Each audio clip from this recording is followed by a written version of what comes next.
8 जनवरी की देर रात हुई बारिश ने मचाया कहर। किसानों में कहीं खुशी तो कहीं गम। वार्ड नंबर 29 में गिरी मकान की दीवारें।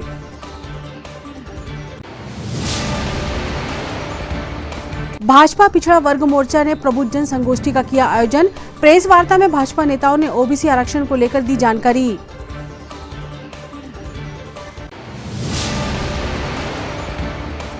आरटीओ व अशोक लीलैंड के संयुक्त तत्वाधान में वाहन चालकों के लिए हुआ नेत्र जांच परीक्षण शिविर का आयोजन। आरटीओ ने दी समझाइश।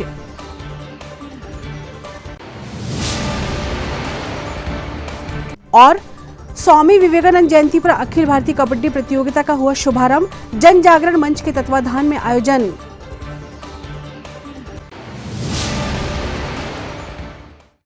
नमस्कार, स्वागत है आपका सिटी हलचल में और अब तक की तमाम खबरों के साथ मैं शबनम खान। और अब खबरें विस्तार से। छिंदवाड़ा जिले के सभी हिस्सों में जोरदार बारिश का नजारा देखने को मिल रहा है। 8 व 9 जनवरी की दरमियानी रात प्रारंभ बारिश ने दोपहर तक मौसम को ठंडा कर दिया है। हालांकि यह बारिश किसानों के लिए कहीं खुशी तो कहीं गम की बारिश साबित हुई है। जिले के कई हिस्सों में बारिश के साथ हुई ओलावृष्टि ने फसलों को नुकसान पहुंचाया है। दोपहर बाद से जहां बारिश बंद है, वहीं तापमान में कमी आ रही है। वहीं बताया जा रहा है कि मौसम खुलने के बाद ठिठुरन और अधिक बढ़ेगी तथा तापमान में गिरावट आएगी, जिससे जनजीवन प्रभावित रहेगा।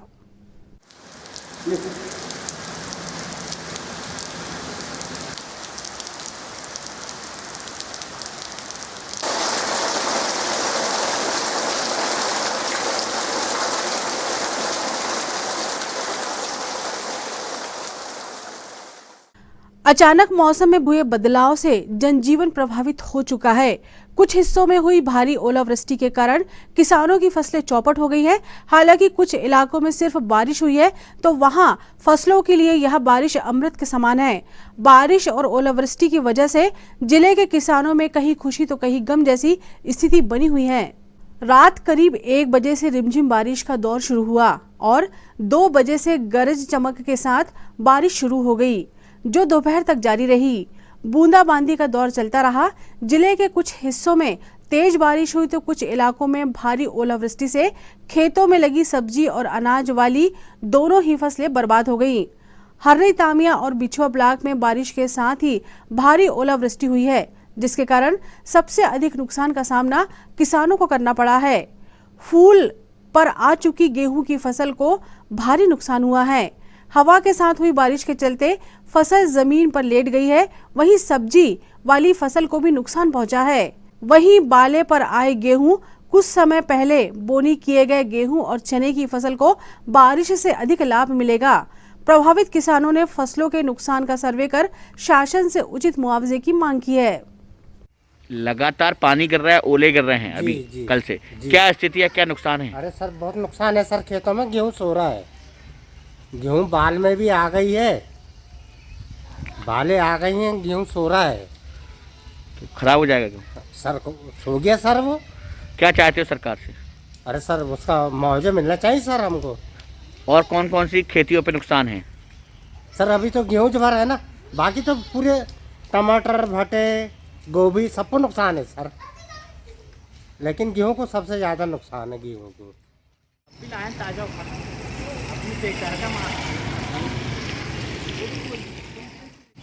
कल रात से जो ओले गिरे हैं और पानी गिर रहा है, क्या नुकसान है इससे आप लोगों को? भैया पूरा आलू बैठ गया 5 एकड़ का आलू है ना। आलू पूरा नुकसान है। और क्या पटाना लगा तो खर्राट भी लगी थी, वो भी पूरे हो गया, कुछ नहीं बचा। और गेहूँ भी पूरा सफ़ेद पड़ गया, पूरा पाला बैठा था, पूरा ओला इतने बड़ा खतरा है। क्या सरकार से क्या रिक्वेस्ट करोगे आप? क्या बताएंगे आप, बस वही है, कहानी खत्म है हमारी। क्या नाम है आपका? आकाश पाल। कहाँ रहते हो? दुनिया होती। कल रात से लगातार ओलावृष्टि और पानी बहुत तेजी गिर रहा है। पूरे जिले की हालत है। क्या कहना है, जहाँ पे ओले गिरे हैं वहाँ क्या स्थिति रहेगी किसानी क्षेत्र को लेकर, किसानी को लेकर, खेती बाड़ी को लेकर? देखिए, कल 8 तारीख को जो बारिश हुई है, अभी सूत्रों से पता चल रहा है, ऐसी कोई शिकायत तो नहीं आई है कि बहुत ज़्यादा वो गिरे हैं ओले। लेकिन हर्रई क्षेत्र के बटका खारपा के आसपास के जो गांव है, वहाँ पे ओले गिरने की खबर है। ओले से उद्यानी की फसल, जो सब्जी भाजी की फसल होती है, इसको तो नुकसान है ही है। और जहाँ ज़्यादा ओले पड़े हैं, जो गेहूं की फसल जिनने पहले बुआई करी है, वो गेहूं की फसल को भी नुकसान होगा। उसमें लगभग 50% का नुकसान है, क्योंकि फसल लेट गई है। उससे अपने जो उपज है वो उसमें नुकसान तो होगा ही होगा। और उद्यानिकी की फसल के लिए ओले से तो पूरी फसल खराब हो जाती है।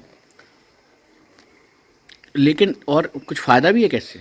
देखिए, इसमें जो लेट गेहूं की बुआई है या चने की बुआई है, सरसों की बुआई है, इसके लिए ये बरसात का इस वर्षा का जो पानी है, ये पानी उसके लिए तो अमृत है। मतलब इससे किसानों का बहुत ज़्यादा फ़ायदा भी है। फ़ायदा में ये है कि भाई अभी इनकी बिजली की बचत हो जाएगी, अभी सिंचाई करना नहीं पड़ेगा। ये इनके लिए बहुत अमृत जैसा वर्षा है ये। 8 जनवरी की देर रात हुई भारी बारिश के कारण वार्ड नंबर 29 में निवासरत डोंगरे परिवार के घर की 3 दीवारें ढह गईं। हालांकि दुर्घटना में कोई हताहत नहीं हुआ, पर दीवार गिरने से घर का सामान मलबे में दब गया, जिससे उन्हें आर्थिक नुकसान हुआ है। परिवार के सदस्यों ने जानकारी दी कि उनके द्वारा प्रधानमंत्री आवास योजना के अंतर्गत मकान निर्माण हेतु आवेदन प्रस्तुत किया है, जो स्वीकृत भी हो गया है, पर पिछले 1.5-2 साल से आवेदन स्वीकृत होने के बाद भी उनके मकान निर्माण हेतु राशि नहीं आई है। 1.5 साल हो गए, घर में पैसे ही नहीं आया है और मुआवजे का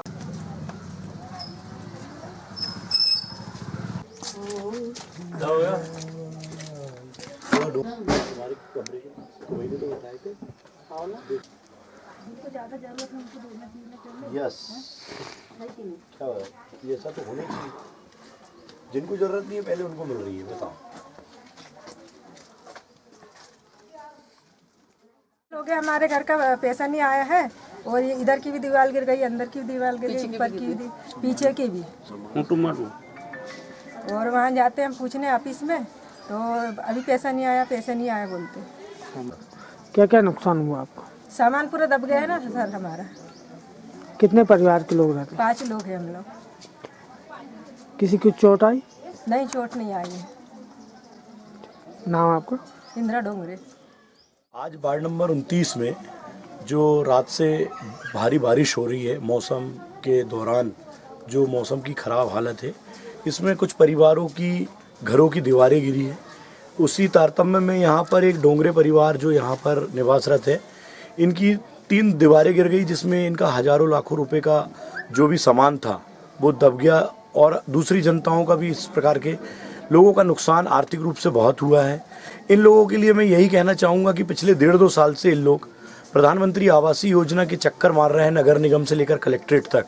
मगर मैं आदरणीय कलेक्टर साहब और हमारे नगर निगम कमिश्नर साहब से निवेदन करूँगा कि जो प्रशासनिक मदद होना चाहिए वो इनको तत्काल मिलना चाहिए। और जो 2 साल से इन लोग चक्कर लगा रहे हैं प्रधानमंत्री आवास योजना के, वो जल्दी से जल्दी ऐसे पात्र हितग्राहियों को मिलना चाहिए जिनका वाकई में स्थिति बहुत जर्जर अवस्था में। और दूसरा, जो मकानों की दीवारें गिरती है, इन दीवारों के मुआवजे के लिए पटवारी सुनते नहीं हैं। किसी भी प्रकार की खबर अगर तहसील ऑफिस में दी जाती है तो पटवारियों को अपने समय निकालने का टाइम ही नहीं है उनके पास, दूसरे कामों में लिप्त रहते हैं, लेकिन गरीबों की कोई नहीं सुनता। तो मेरा सबसे खासकर मीडिया से और जनता से मैं यही अपील करूंगा कि ऐसे अधिकारी कर्मचारियों पर लगाम कसना चाहिए, जिससे कि गरीबों का अधिक से अधिक लाभ हो, फायदा हो। धन्यवाद। भाजपा प्रदेश अध्यक्ष विष्णुदत्त शर्मा जी एवं पिछड़ा वर्ग मोर्चा प्रदेश अध्यक्ष श्री भगत सिंह कुशवाहा जी के निर्देश अनुसार पिछड़ा वर्ग के अधिकारों की सुरक्षा करने के लिए माननीय मुख्यमंत्री जी को धन्यवाद प्रेषित करने हेतु आज भाजपा पिछड़ा वर्ग मोर्चा छिंदवाड़ा द्वारा प्रबुद्धजनों की संगोष्ठी का आयोजन किया गया। संगोष्ठी में जिला अध्यक्ष विवेक बंटी साहू, पूर्व मंत्री नाना भाऊ मोहर, प्रदेश कार्य समिति सदस्य शेषा यादव, भाजपा पिछड़ा वर्ग मोर्चा जिला अध्यक्ष जगेंद्र अल्डक, पूर्व महापौर श्रीमती कांता योगेश सदारंग एवं अन्य पदाधिकारी, कार्यकर्ता व प्रबुद्धजन उपस्थित रहे। भारतीय जनता पार्टी के वरिष्ठ नेता एवं मंडी आदरणीय सदस्य सम्माननीय रुपेश महोदय जी, कार्यक्रम की विशिष्ट अतिथि हमारे जिले से सभी मंडलों से आए हुए सम्माननीय मंडल अध्यक्ष जी एवं सभी कार्यकर्ता बंधुओं एवं हमारे पूरे क्षेत्र से उपस्थित सम्माननीय वरिष्ठ बंधुओं, वरिष्ठ नागरिकों, छिंदवाड़ा जिला में पूरे मध्य प्रदेश और पूरे देश में आज हमको सब देखने को मिलता है कि 51% जो है मतदाता है पिछड़ा वर्ग मोर्चा के हैं, और मतदाता होने के साथ साथ 71 जातियां जो है हमारे पिछड़ा वर्ग मोर्चा में सम्मिलित है। आज यदि हम देखें तो हमको समझ में आता है कि आज किसी भी राजनीतिक दल को चुनाव जिताने में बहुत बड़ी भूमिका जो है पिछड़ा वर्ग मोर्चा की होती है। हम अगर बात करें तो जाति वर्ग में बांटने की बात हम नहीं करते, लेकिन समानता देखा जब जाता है लोकतंत्र में कि जिसका वर्ग ज्यादा होता है उसका शासन में उपयोग ज्यादा होना चाहिए, तब उस समाज को, उस वर्ग को फायदा पहुंचता है। लेकिन आप अगर उठा के देखेंगे आज तक के इतिहास में तो पिछड़ा वर्ग वाकई में पिछड़ा रहा, और समाज के जिनकी संख्या बहुत कम लेकिन दबंगता, अगर गांव में एक घर का भी है तो एक गांव में वो जो बोलेंगे वो होता था, ऐसा आज तक चला आया। जो काम करके दिखाया है उसमें भारत के एक एक नागरिक का सीना गर्व के साथ, हमारा माथा गर्व के साथ ऊंचा होता है और सीना चौड़ा होता है कि जिस तरीके से मोदी जी ने काम किया है। मोदी जी ने देखा है कि पिछड़े वर्ग के साथ क्या न्याय हुआ, और भाजपा की सरकार आई और पिछड़े वर्ग के साथ लगातार बातचीत करके उन्होंने योजनाओं का लाभ दिलाने का काम हुआ। मोदी जी के नेतृत्व में ही पिछड़ा वर्ग आयोग को संवैधानिक दर्जा मिला। पिछड़ा वर्ग आयोग बने कई वर्षों हो गए थे, लेकिन उसे संवैधानिक दर्जा प्राप्त नहीं हुआ था, लेकिन मोदी जी के नेतृत्व में पिछड़ा वर्ग आयोग को संवैधानिक दर्जा प्राप्त हुआ है। भाजपा पिछड़ा वर्ग मोर्चा द्वारा आयोजित प्रबुद्धजनों की संगोष्ठी के पश्चात भाजपा नेताओं ने प्रेस वार्ता का आयोजन किया। प्रेस वार्ता में पत्रकारों से चर्चा करते हुए भाजपा नेताओं ने पिछड़ा वर्ग आरक्षण को लेकर कांग्रेस नेताओं पर निशाना साधते हुए कई आरोप लगाए और जानकारी दी कि प्रदेश सरकार पिछड़ा वर्ग के कल्याण के लिए काम कर रही है। इसलिए मुख्यमंत्री शिवराज सिंह चौहान ने राज्य में पिछड़ा वर्ग कल्याण आयोग का गठन किया है, जो राज्य का दौरा कर पिछड़ा वर्ग की स्थिति और आवश्यकताओं सहित सभी तथ्यों का अध्ययन करेगा। और जो केंद्र में भाजपा की सरकार ओबीसी वर्ग के लिए काम कर रही है, इसके बहुत सारे उदाहरण हैं। एक नीट का ही हम लोग देख लें, नीट के एग्जाम परीक्षा में भी ओबीसी वर्ग को उनके अधिकार दिए गए। आज मध्य प्रदेश भारतीय जनता पार्टी के निर्देश पर हमारा पिछड़ा वर्ग मोर्चे के द्वारा प्रबुद्धजन सम्मेलन का आयोजन किया गया था। साथ ही साथ इस प्रेस कॉन्फ्रेंस का भी निर्देश हमें मध्य प्रदेश संगठन की तरफ से मिला था। आज जो मध्य प्रदेश में ओबीसी वर्ग को लेकर के जो बात हो रही है और कांग्रेस ने जाकर के सुप्रीम कोर्ट में जाकर के ओबीसी वर्ग का अधिकार छीना है, जो हम प्रबुद्धजनों तक पहुंचा सके, प्रबुद्धजनों से बता सके, इसको लेकर के आज संगोष्ठी आयोजित हुई थी और प्रेस वार्ता आयोजित हुई थी। आप सभी लोग जानते हैं कि मध्य प्रदेश में पंचायतों के चुनाव व्यवस्थित तरीके से हो रहे थे, लेकिन हार के डर से और कांग्रेस को ना तो निर्वाचन आयोग पर, ना सुप्रीम कोर्ट, ना हाई कोर्ट, इनको किसी पर विश्वास नहीं। लंबे समय केंद्र में राज करने के बाद इन्हें कभी कोई ओबीसी प्रधानमंत्री नहीं दिया। मध्य प्रदेश में कांग्रेस की 42 वर्ष सरकार रही, लेकिन इन्होंने मध्य प्रदेश में कभी किसी ओबीसी वर्ग को मध्य प्रदेश का मुख्यमंत्री नहीं बनाया। तो हमेशा कांग्रेस ने ओबीसी वर्ग का अधिकार छीना है। धन्य हो कि इस समय हमारे मध्य प्रदेश में मुख्यमंत्री माननीय शिवराज सिंह चौहान जी हैं, जिन्होंने निर्णय लिया कि ओबीसी वर्ग को उनके अधिकार के दिलाए बगैर चुनाव नहीं होंगे और चुनाव निरस्त हुए। मैं इसलिए मेरी तरफ से, ओबीसी मोर्चे की तरफ से, और मुझे लगता है कि मध्य प्रदेश के सभी ओबीसी वर्ग के जो नागरिक हैं उनकी तरफ से माननीय शिवराज सिंह चौहान जी का, माननीय वीडी शर्मा जी का आभार व्यक्त करता हूं कि उन्होंने ओबीसी वर्ग के लेकर के लड़ाई लड़ी। आजादी का अमृत महोत्सव के तहत परिवहन विभाग मध्य प्रदेश शासन के निर्देश पर आरटीओ छिंदवाड़ा व अशोक लीलैंड के संयुक्त तत्वाधान में आज स्थानीय बस स्टैंड में व्यावसायिक वाहन चालकों के लिए निशुल्क नेत्र परीक्षण शिविर का आयोजन किया गया, जिसमें वाहन चालकों की निशुल्क नेत्र जांच की गई। शिविर में आरटीओ निशा चौहान विशेष रूप से उपस्थित रहीं। उन्होंने अधिक से अधिक वाहन चालकों को नेत्र जांच करा शिविर का लाभ लेने हेतु प्रेरित किया। वहीं बस स्टैंड क्षेत्र में आरटीओ निशा चौहान ने क्षेत्र में बिना मास्क उपस्थित लोगों से हाथ जोड़कर मास्क लगाने हेतु अपील की।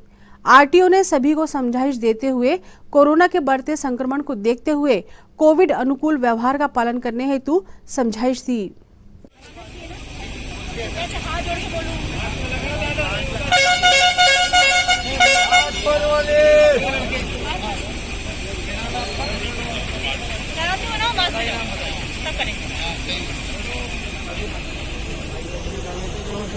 देखिए बस स्टैंड जो होता है ना, वहाँ बहुत कई लोग आ रहे हैं वहाँ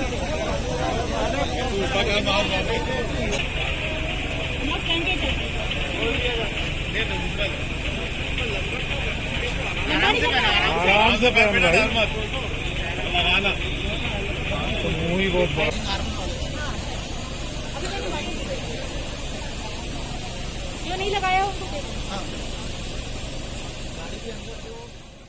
क्या शिविर का आयोजन किया गया और क्या कोई एक लक्ष्य निर्धारित किया हुआ है कि कितने लोगों का नेत्र परीक्षण है? दरअसल आज़ादी का अमृत महोत्सव के तहत जो निर्देश प्राप्त हुए थे कि जितने भी ड्राइवर कंडक्टर्स हैं जो गाड़ी चलाते हैं, संचालित करते हैं, उनके नेत्र व्यावसायिक वाहन चालकों के नेत्र का परीक्षण होना है। तो उसी के तहत अशोक लेलैंड से ये हैं, अशोक लेलैंड और जो हमारा जिला प्रशासन है उसकी टीम जो है चिकित्सा वाले, उनके साथ मिलकर जो है हम लोगों ने एक कैंप आयोजित किया गया है। इस कैंप में अभी तक 25 लोगों का हो गया है। हम पूरी कोशिश में है कि जितने लोग भी यहाँ आएंगे मैक्सिमम लोगों को कवर करेंगे ताकि उनकी नेत्र जांच हो सके और दुर्घटनाओं में कमी लाने में एक हम छोटा सा सहयोग दे सकें। मैं देख रहा हूँ जैसा कि आप लोगों को समझाइश भी दे रही हैं, मास्क वितरित कर रही हैं, हाथ भी जोड़ रही हैं, क्या कुछ एक मैसेज देना चाहती है कोविड को लेकर के? अभी कोविड संक्रमण क्योंकि बहुत ही प्रभावशाली है। देखिए ये बस स्टैंड है और यात्री जो है अलग अलग जगहों से आते हैं, बस में बैठते हैं। तो जब मैं यहाँ पे आई तो मैंने देखा कि कई सारे लोग जो है वो मास्क के बिना थे। तो सबसे मैंने हाथ जोड़ के विनती की है, निवेदन किया है कि सब लोग जो है मास्क को ज़रूर पहने, क्योंकि मास्क और सैनिटाइज़र जितने बस संचालक हैं उनको भी बोला है कि सैनिटाइज़र का और मास्क का इस्तेमाल करें, अपनी अपनी बसों में लिखवा लें कि मास्क अवश्य लगाएं, ताकि उसको देख के भी लोगों को समझ में आएगा कि मास्क लगाना ज़रूरी है। अभी ऐसा टाइम आ गया है कि हम लोग को सचेत होना पड़ेगा। यदि सचेत नहीं हुए तो दोबारा जो तीसरी लहर है वो मुश्किल में डाल सकती है सभी को। सिख समाज के 10वें गुरु गुरु गोविंद सिंह जी के प्रकाश पर्व के अवसर पर आज स्टेशन रोड स्थित गुरुद्वारा में विविध धार्मिक कार्यक्रमों के साथ गुरु के अटूट लंगर का आयोजन किया गया, जिसमें उपस्थित होकर गुरु नाम लेवा श्रद्धालुओं ने लंगर प्रसाद चखा।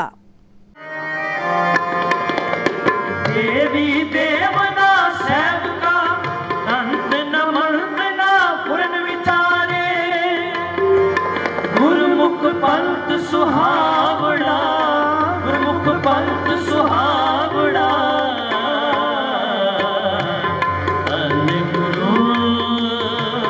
तन गुरु प्यारे।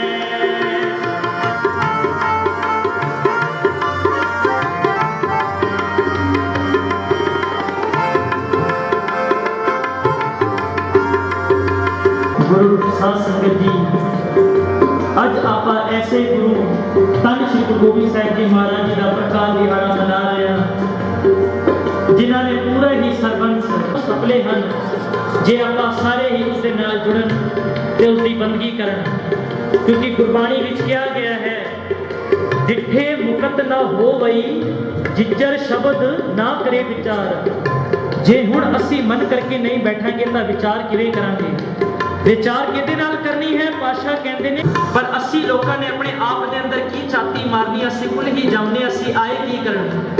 ताइयों गुरबाणी सानू जगाउंदी है कि सुतिया तू जाग जा, पर असी तन करके तो जाग रहे हाँ, पर कोई बिरला ही है गुरु का जिहड़ा मन करके जाग रहा है। फिर जिहड़े मन करके जागते हैं पातशाह कहते हैं ओ पूर रहा सर्ब ठाई नानका उधारिया। फिर गुरु साहब उन्होंने अपनी आप गोद में बिठा के आप के गुण गाते हैं। जे चाहते हो कि गुरु के नाम मिलिए तो हमेशा ही जो भी समय मिलिया करे गुरु घर आया करो, नाम जपया करो, बंदगी करिया करो, सिमरन करिया करो। ਤਾਂ ਇਹ ਦੁੱਖ ਮਨਾਣੇ ਤਾਂ ਜੋ ਸਫਲੇ ਹਨ ਤੇ ਆਪ ਸਾਰੇ ਲੋਕਾਂ को गुरु गोबिंद साहिब जी प्रकाश पुरब की लख लख बधाइयां। आओ सारे गुरमुख पंथ सुहावना धन गुरु धन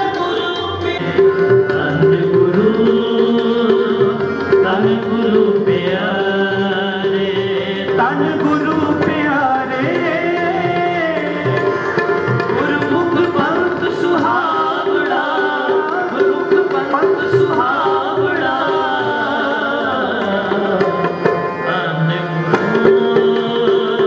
धन गुरु प्यारे धन गुरु रामकली महला तीजा।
सरवंश दानी श्री गुरु गोविंद सिंह जी का आज प्रकाश पर्व है, जो गुरु नानक नाम लेवा संगत द्वारा गुरुद्वारा सिंह सभा में मनाया जा रहा है।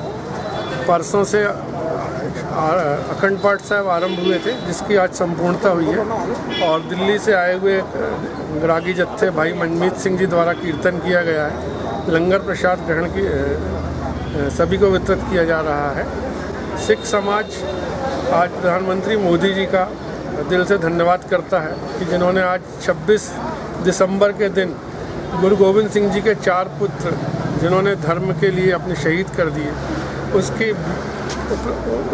उनकी शहादत को देखते हुए वीर बाल दिवस के रूप में घोषणा की है। सिख समाज इसके लिए उनको धन्यवाद प्रेषित करता है और सकल सिख समाज सकल गुरु नानक नाम लेवा संगत की ओर से आप सभी को गुरुपर्व की बधाइयाँ। धन्यवाद। आजादी की 75वीं वर्षगांठ एवं अमृत महोत्सव के अंतर्गत अंधत्व निवारण का संकल्प लेकर निःशुल्क शिविर का आयोजन जन अधिकार सेवा समिति के द्वारा लायंस हॉस्पिटल परासिया के सहयोग से विगत 1 माह से जारी है। इसी क्रम में आज स्वामी विवेकानंद जी की जयंती के अवसर पर पूर्व कैबिनेट मंत्री चौधरी चंद्रभान सिंह के सहयोग एवं मार्गदर्शन में बहुता स्थित वृंदावन लॉन में निःशुल्क नेत्र जांच एवं मोतियाबिंद ऑपरेशन शिविर का आयोजन किया गया। शिविर में विशेषज्ञ चिकित्सकों द्वारा मरीजों की नेत्र जांच, बीपी, शुगर की जांच कर मोतियाबिंद रोगियों को ऑपरेशन हेतु चिन्हित किया गया, जिनका निःशुल्क ऑपरेशन लायंस हॉस्पिटल परासिया में किया जाएगा। शिविर में पूर्व मंत्री चौधरी चंद्रभान सिंह, जन अधिकार सेवा समिति के अध्यक्ष संदीप रघुवंशी, राजेश बैस सहित अन्य लोग उपस्थित रहे।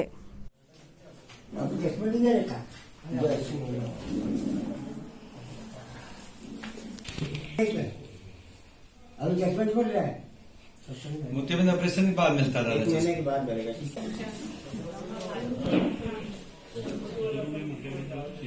दोनों में कैसे ले जाएंगे।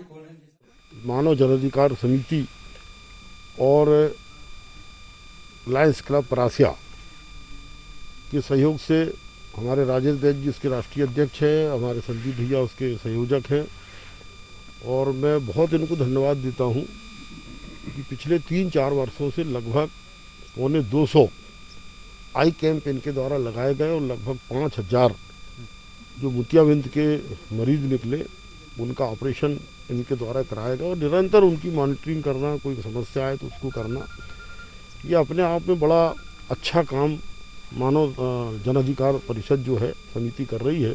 मैं इनको बहुत बहुत अभिनंदन करता हूँ, स्वागत करता हूँ। मैं जनता से भी आग्रह करना चाहता हूँ कि एक बार अगर मोतियाबिंद हुआ और समय पर इसका ऑपरेशन नहीं हुआ तो ये कांचियाबंद में तब्दील हो जाता, फिर जीवन भर आपको दिखेगा नहीं। और इसलिए प्रधानमंत्री जी भी, मुख्यमंत्री जी भी चाहते हैं अंधत्व निवारण के देश के अंदर में एक भी व्यक्ति अंधा ना रहे। और मैं आपसे सभी से निवेदन करना चाहता हूं, मैंने समिति के लोगों से आग्रह किया हो कि अगर आपको ज़रूरत हो तो हर महीने इस जगह पे आप आई कैंप आप लगा सकते, ताकि पूरे छिंदवाड़ा शहर और आसपास का जो सराउंडिंग एरिया है वहाँ कोई भी पेशेंट ना रहे, सबको आँख का ऑपरेशन की सुविधा लोगों को मिले। और इसलिए मैं जनता से भी आग्रह करना चाहता हूँ, बहुत अच्छे ढंग से, बहुत 2-2 लाख रुपए तनख्वाह देते हैं, बहुत अच्छे डॉक्टर उस अस्पताल के अंदर। वो अस्पताल भी मध्य प्रदेश का माना हुआ अस्पताल है। भोपाल और इंदौर से अगर आप देखेंगे तो अब वो अस्पताल कहीं कम नहीं है, एक से एक डॉक्टर। मैं लायंस क्लब के लोगों को भी बहुत बहुत धन्यवाद देना चाहता हूँ, निरंतर सेवा भाव से इस आई कैंप को वो निरंतर चला रहे हैं, सब प्रकार की सुविधाएँ उपलब्ध कराते हैं। हम सब मिलके मानव कल्याण के लिए सब मिलके काम करें, ऐसा मेरा सबसे आग्रह है।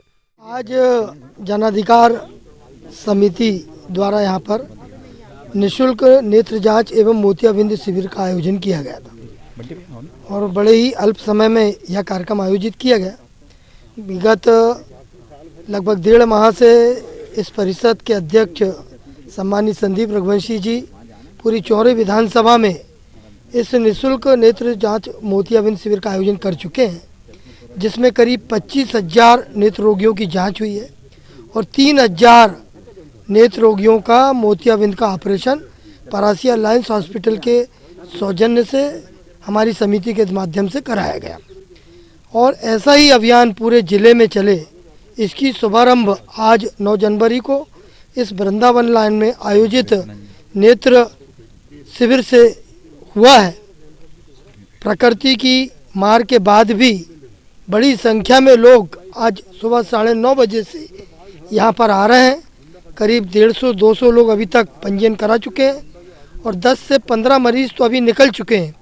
शाम 4 बजे तक यह शिविर रहेगा और संभावना है कि अधिकतम लोग यहाँ पर आकर इस नेत्र शिविर का लाभ उठाएंगे।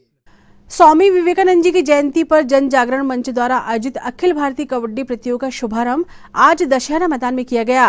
प्रतियोगिता के शुभारंभ अवसर पर पूर्व मंत्री चौधरी चंद्रभान सिंह, पूर्व विधायक पंडित रमेश दुबे, जन जागरण मंच के संयोजक रमेश पोफली सहित बड़ी संख्या में जन जागरण मंच के सदस्य, खिलाड़ी व दर्शक उपस्थित रहे।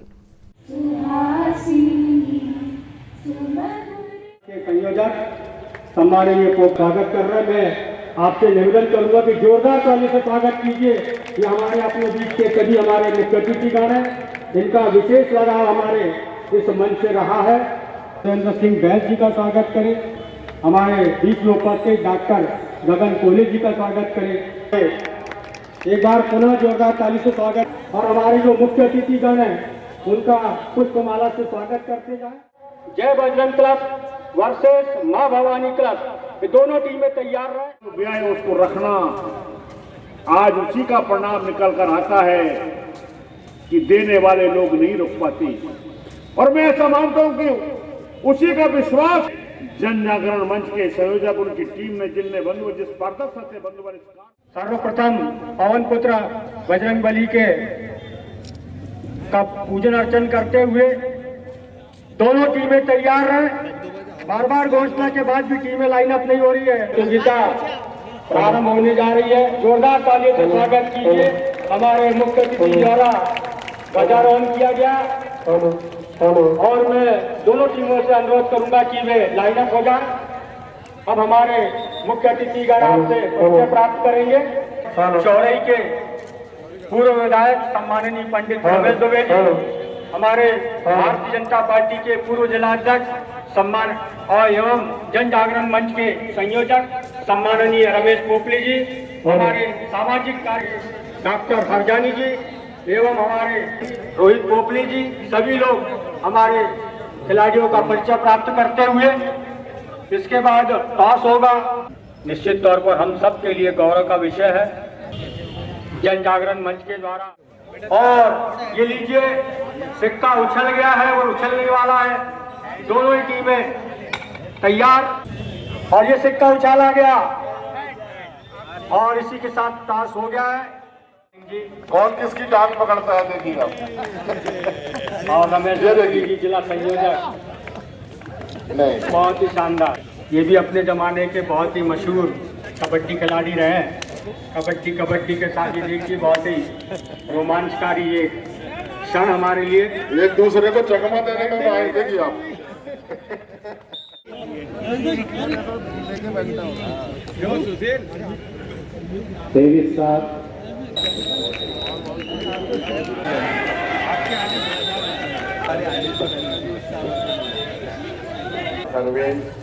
हमारे बीच में अजय चौधरी जी, संतोष जी जैन, राजू परमार जी उपस्थित स्वागत करता है।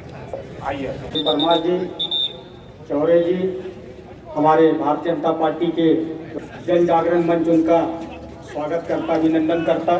आज का हमारा ये पहला मैच आपके बीच में चल रहा है। ये पहला मैच हमारे मुख्य अतिथिगण, हमारे चौधरी के पूर्व विधायक सम्माननीय पंडित रमेश दुबे जी। रिपोर्ट करें, जो भी टीम जिला स्तर में खेलने के लिए आई है यहाँ पर 10 मिनट के अंदर रिपोर्ट करें, नहीं तो उनका स्वागत सम्मान करते हुए हमारे बीच में भारतीय जनता पार्टी के पूर्व जिलाध्यक्ष भाई नरेंद्र परमार जी।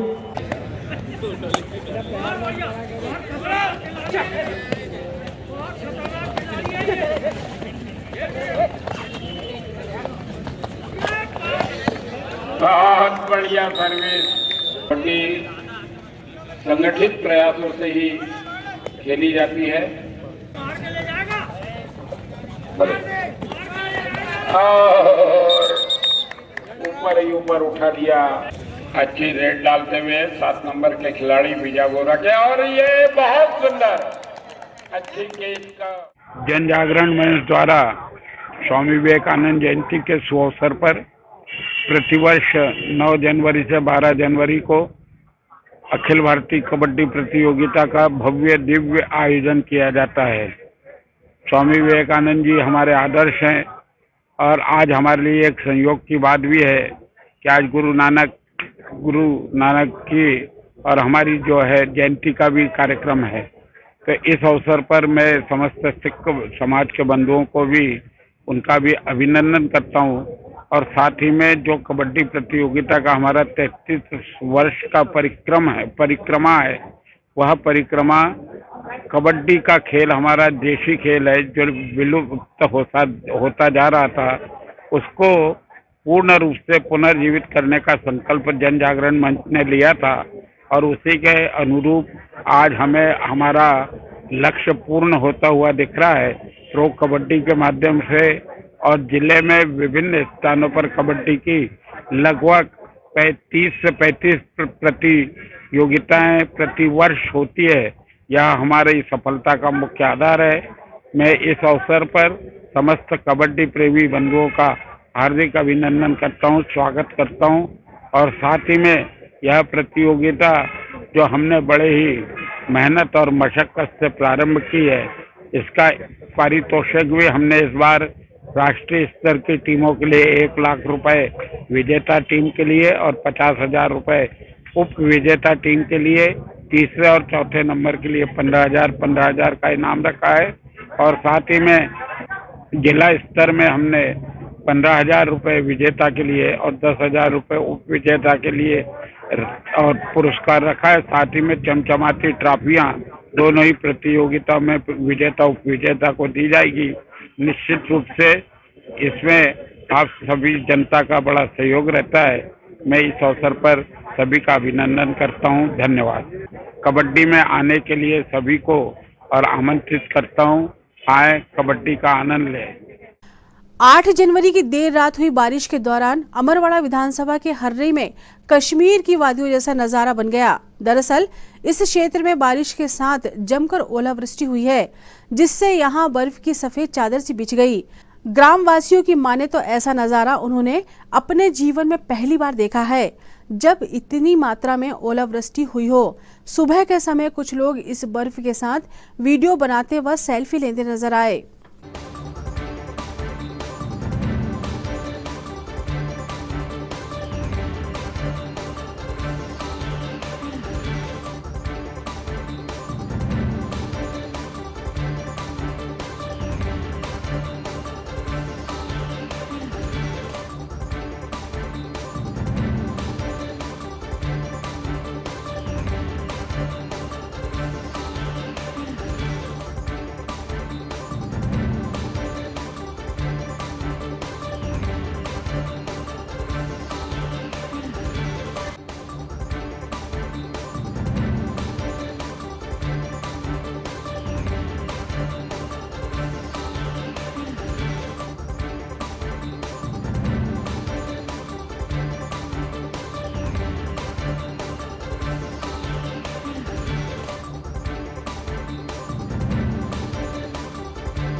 आठ जनवरी की रात कोतवाली पुलिस द्वारा लालबाग चौक पर कोरोना संक्रमण के रोकथाम हेतु रोको टोको अभियान चलाया गया, जिसके अंतर्गत लोगों को मास्क पहनने की हिदायत दी गई और बिना मास्क वालों पर चालानी कार्रवाई की गई।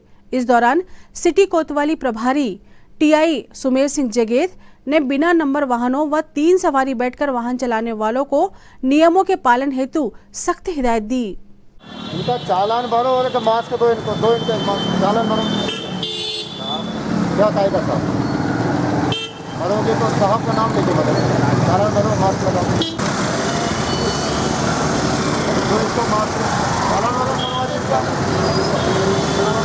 दुनिया में रहा है, मेरा बेटा होगा तो भी चालान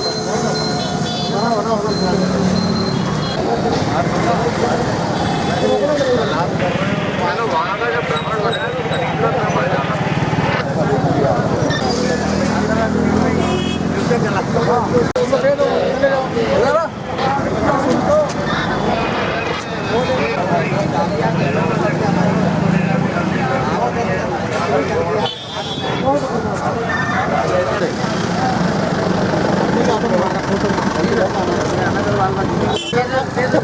अरे तो भैया पेड़ पर कोरोना नहीं आ रहा, अच्छा तड़के चालान बनवाओ।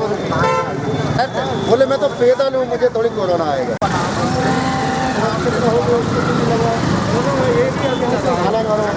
चालान भरवा उनका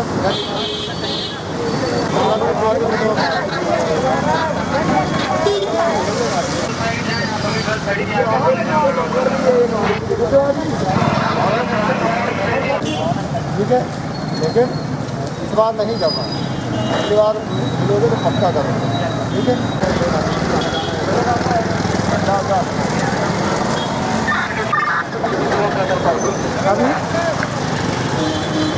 ठीक है, हाँ। असंगठित कामगार कांग्रेस की ऑटो चालक यूनियन की एक महत्वपूर्ण बैठक का आयोजन आज राजू भवन में किया गया। बैठक में उपस्थित कामगार कांग्रेस के जिला अध्यक्ष वासुदेव शर्मा व ऑटो यूनियन के सदस्यों ने ऑटो चालकों पर आरटीओ द्वारा की जा रही कार्रवाई व अपनी मांगों के संबंध में विचार विमर्श किया। बैठक के बाद ऑटो यूनियन के सदस्यों ने रैली निकाली और कलेक्टर के नाम अपनी मांगों का ज्ञापन नायब तहसीलदार को सौंपा। इस अवसर पर प्रमोद शर्मा, कुनैन खान, सीताराम सरेआम, सूबेलाल धुर्वे सहित बड़ी संख्या में ऑटो चालक उपस्थित रहे।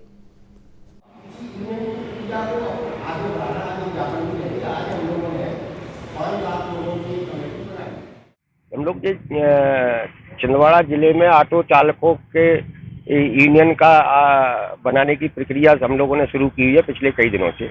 आज हम लोग जो है उसी प्रक्रिया के तहत प्रशासन को एक ज्ञापन देने जाने वाले हैं। उस ज्ञापन में हम लोगों ये मांग कर रहे हैं कि एक तो 20 लाख करोड़ का जो प्रधानमंत्री का पैकेज था उसमें से सारे ऑटो चालकों को 10 से 15 हज़ार रुपये की आर्थिक मदद दी जाए, कागज के रूप में बनवा के दी जाए, नगद दी जाए। नंबर 1।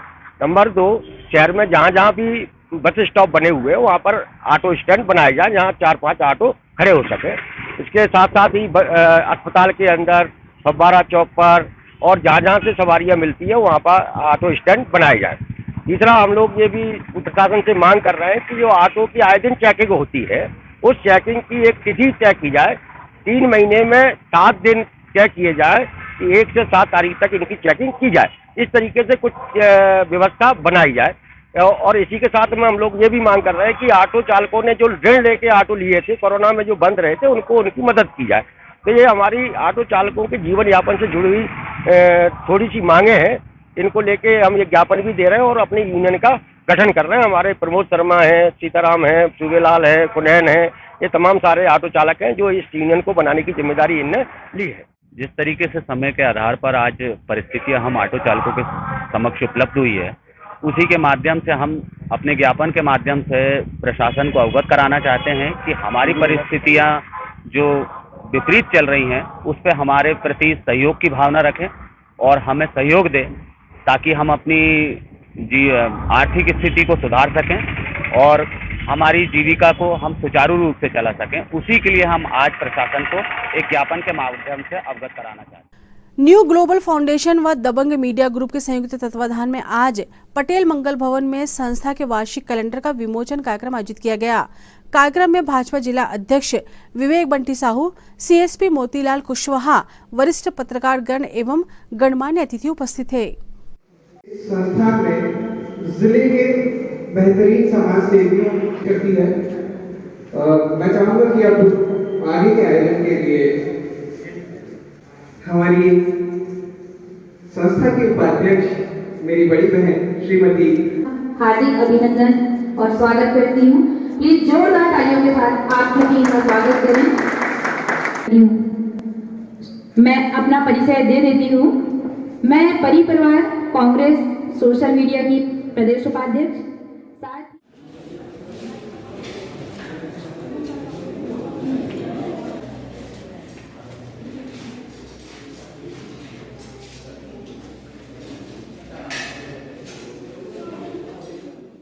समाज सेवी संस्था न्यू ग्लोबल फाउंडेशन एवं दबंग मीडिया ग्रुप के संयुक्त तत्वाधान में कैलेंडर विमोचन का आयोजन किया गया है।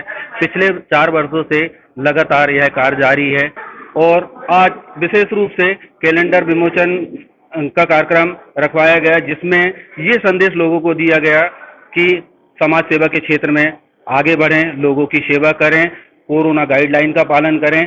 हमने भी आज इस कार्यक्रम में कोरोना गाइडलाइन का पालन करते हुए कैलेंडर विमोचन का कार्यक्रम करवाया जिसमें प्रशासनिक अधिकारी एवं राजनीतिक जनप्रतिनिधियों ने आकर कैलेंडर विमोचन किया। मैं धन्यवाद देना चाहूँगा हमारे टीम के सभी सदस्यों को और प्रशासनिक अधिकारियों को, जनप्रतिनिधियों को। 8 जनवरी की रात वरिष्ठ भाजपा नेता एवं पूर्व सभापति विजय पांडे के निवास स्थान पर जागृति संकीर्तन मंडल द्वारा श्री दादाजी धूनीवाले की भजन संध्या का आयोजन किया गया। कार्यक्रम में बड़ी संख्या में क्षेत्रवासियों व श्री दादा भक्तों ने उपस्थित होकर धर्म लाभ अर्जित किया।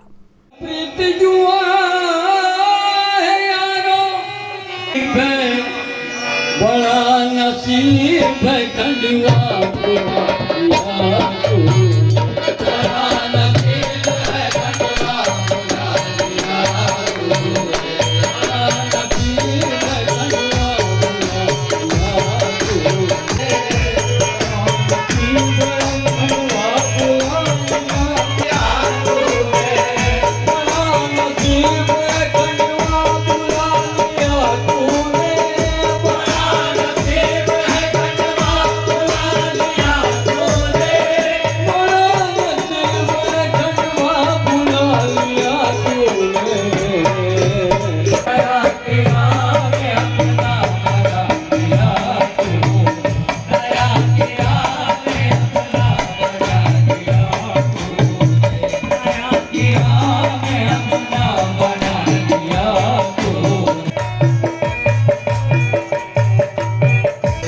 दया पे तेरी मर मिटे न दीवाने, दया पे तेरी मर मिटे न, मेरी हर भूल को, मेरी हर भूल को दादा भुला दिया।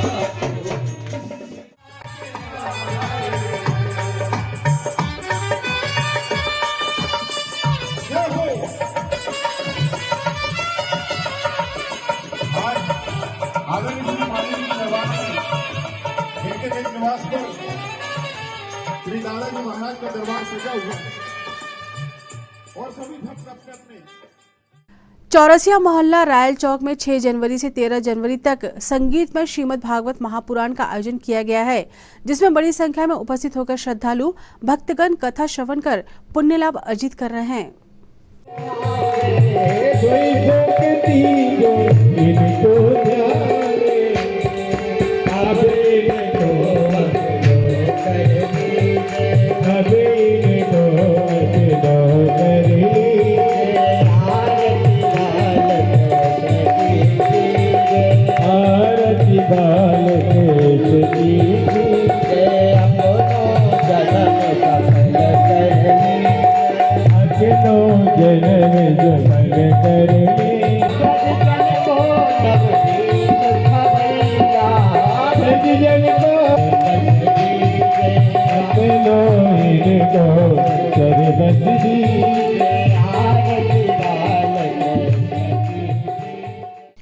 ये तो थी फिलहाल अभी तक की खबरें, और आइए अब इन तमाम खबरों को समेट लेते हैं एक नजर में और देखते हैं सुर्खियां।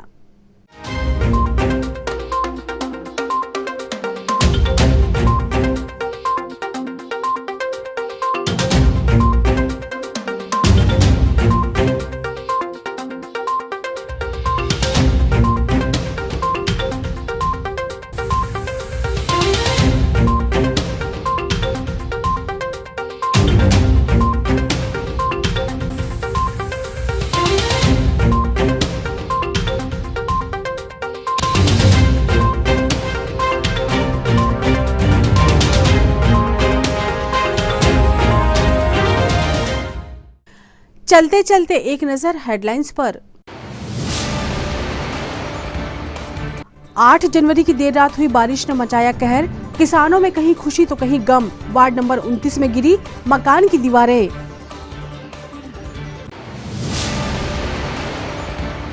भाजपा पिछड़ा वर्ग मोर्चा ने प्रबुद्ध जन संगोष्ठी का किया आयोजन, प्रेस वार्ता में भाजपा नेताओं ने ओबीसी आरक्षण को लेकर दी जानकारी।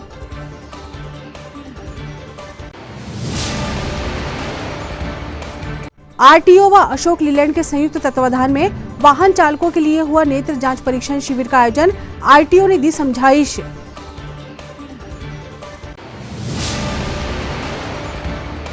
और स्वामी विवेकानंद जयंती पर अखिल भारतीय कबड्डी प्रतियोगिता का हुआ शुभारंभ, जन जागरण मंच के तत्वाधान में आयोजन।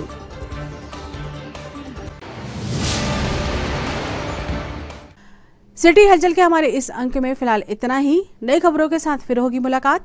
हमें और हमारी पूरी टीम को दीजिए इजाजत। नमस्कार।